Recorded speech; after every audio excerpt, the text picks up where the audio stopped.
E aí, pessoal, estamos aqui para mais um episódio do podcast Os Sócios. Estou aqui, como sempre, com Malu Perini, minha esposa, host do podcast. Olá, pessoal, sejam bem-vindos. Sabe o que eu percebi ontem, após 117 episódios? O que, Que eu amor? nunca me apresento.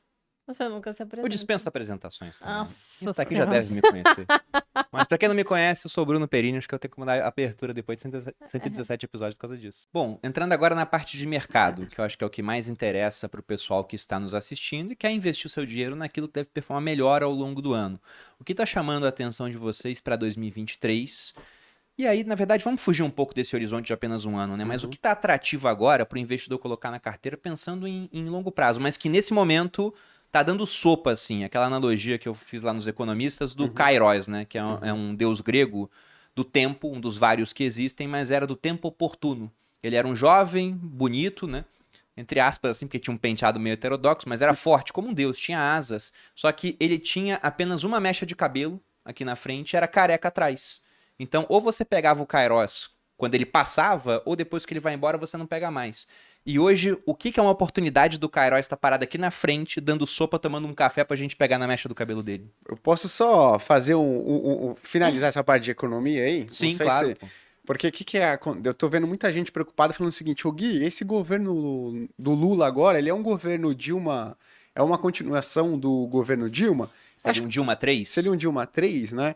Eu acho que tem uma diferença, eu acho que vai ser um Lula 3, né? Porque o que a gente tem de...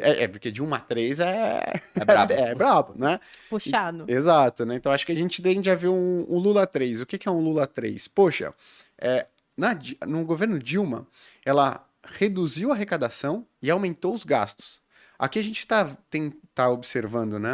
Deve observar um aumento dos gastos, mas um aumento dos impostos. Né?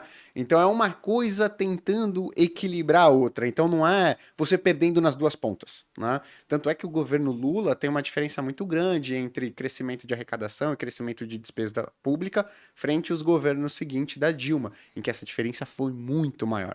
Então esse é um ponto super interessante porque as pessoas já estão fazendo, né, mais a pessoa que não está ligada nas expectativas, estão falando o seguinte, pô, se a gente vai seguir o mesmo caminho da Dilma 2, agora a dívida pública é 90%, 100% no ano que vem, né?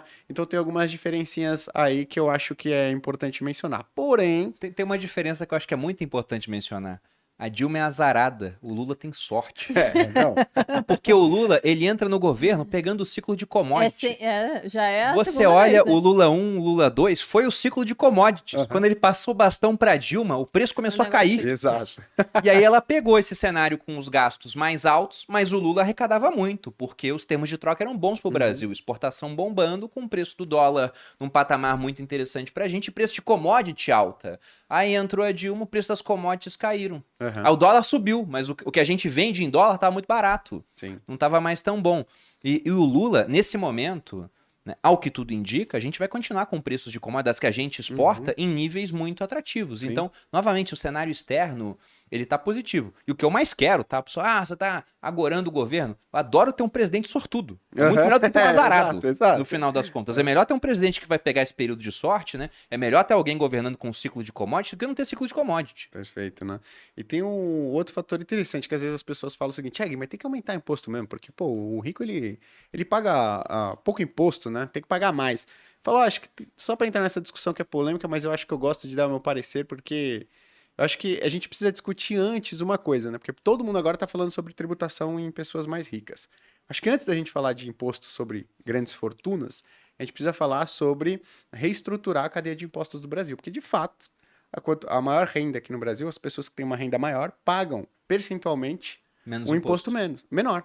Por quê? Porque a tributação está toda no consumo. Quando você vai ver a alíquota de imposto no combustível, né, nos alimentos, você vê que é super alta. Por quê? Porque são bens que a pessoa não consegue, tipo assim, vou deixar de comer. Né? Vou deixar de abastecer o meu carro, ou vou deixar de pegar o ônibus para ir para o trabalho. Não consegue. E a alíquota de imposto no Brasil é alta justamente nesses itens. Né? Então a gente precisa, antes de discutir... Você sabe qual é o imposto da cachaça, por exemplo? Não. É mais de 80%. Mais de Malu 80%? é muito impactada.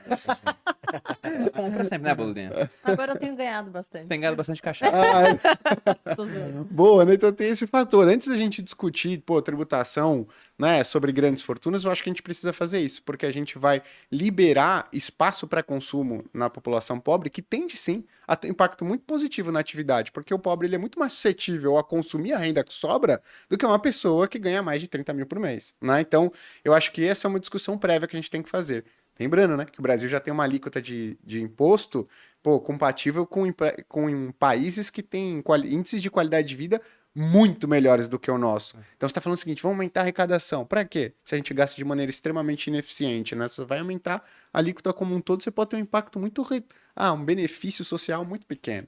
Tributo igual Suíça e serviço público padrão Zâmbia. Exato, né? Então eu acho que esse é um fator importante. Aí falando de mercado, né, eu acho que existem sim, opções aqui atrativas no Brasil. Eu acho que, por exemplo, falando de renda fixa, não tem como você deixar passar um Tesouro IPCA pagando 6,5% ao ano para você. 6,5% ao ano. E eu sempre friso isso. Todas as vezes que esse título público chegou nesse nível de taxa, a pessoa comprou, carregou por 12, 24 meses, 36 meses, ela não só teve rentabilidade positiva em todas as janelas de observação, todos os dias que essa pessoa comprou, depois de 12, 24, 36 meses, como ela teve expectativa média de retorno em 3 anos, quem comprou nesses níveis de taxa, qualquer dia, né? Pô, superiores a 70%, o que é um baita nível de retorno. Se a gente for pegar o título público, né, o IPCA+, que mais rendeu nesse período de 3 anos, você está falando de uma rentabilidade superior a 300%. Né? Então é um nível de taxa extremamente atrativo? É um nível de taxa extremamente atrativo. Acho que esse ganho de capital, essa valorização vai acontecer nos próximos meses? Não acho. Mas eu acho que é o seguinte, você tem que ir fazendo esses aportes na sua carteira de investimentos, porque não dá para a gente perder esse nível de taxa.